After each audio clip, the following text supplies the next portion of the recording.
Hi everyone. On October 29th, the Holy Orthodox Church celebrates the memory of Saint Serapion of Zarzma. Now, Serapion was a Georgian saint who was born to a very wealthy aristocrat who was also known for his many, many good deeds and charity. Unfortunately, not long after the three sons were born, in which Serapion was the middle one and George the younger, it turns out that their mother died, and not long after this, their father died as well. Well, from an early age, Serapion was wanting to become a hermit, something we might think quite extraordinary these days, but in an Orthodox culture in the 10th century in Georgia, this was not all that uncommon. Well, Serapion had known about the existence of a certain Michael, who was a presbyter of the monastery of Pariki, and he wanted to seek him out because this man was known to be someone very, very special, a true gerondo, if ever there was one. And indeed, Serapion was successful in finding him and placing himself under his spiritual guidance, as did his younger brother John. Well, it turns out that Michael certainly was clairvoyant in that he knew that Serapion was quite an exceptional young man. In fact, he recommended that he be ordained a priest. And this happened. But not long after that, Michael also said that, well, I think, because I have seen a vision, that you should go with your brother and found a monastery. And the founding of a monastery, or indeed of a church, was always considered a great and noble work and a very blessed event for the lives of the community in which the monastery or church was located, and especially for those that were involved in the founding. But Serapion was a little bit confused and unsteady about the idea because he was still young, and he wasn't sure if he could bear up under all the responsibilities of this. But being obedient to Geronda Michael, off he went. And they came to several different places, and one of them was at the very top of a high mountain, and they set about trying to construct a monastery there, but some of the locals were very much against this and ran them off. And so Serapion decided, well, maybe we should look to what Michael originally told us and try and locate that very spot that he had seen in a vision. And indeed, they were able to do this, although along the way they did encounter some more hostility.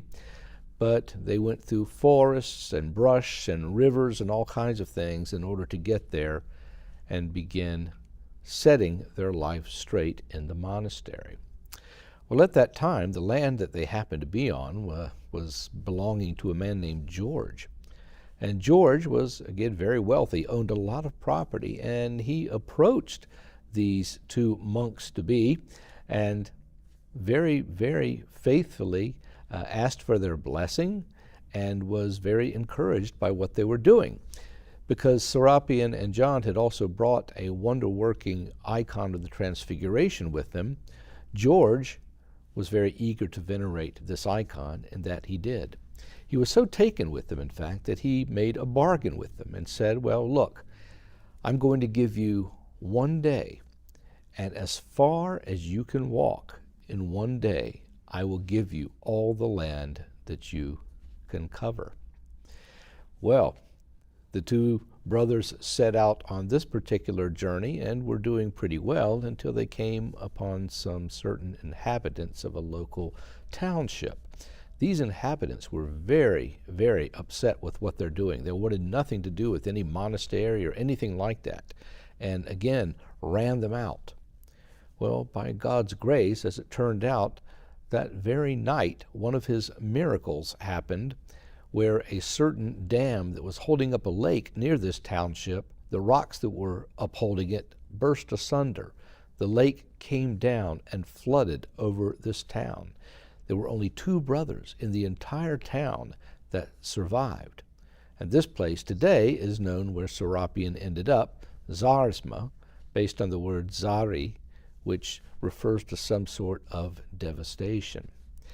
They still weren't sure where to build exactly the monastery, though. So there was a little bit of disagreement about the place, because Serapion had wanted to go someplace that it was very high and very cold, and his brother John said, well, wait, we really don't have anything at all to cover ourselves.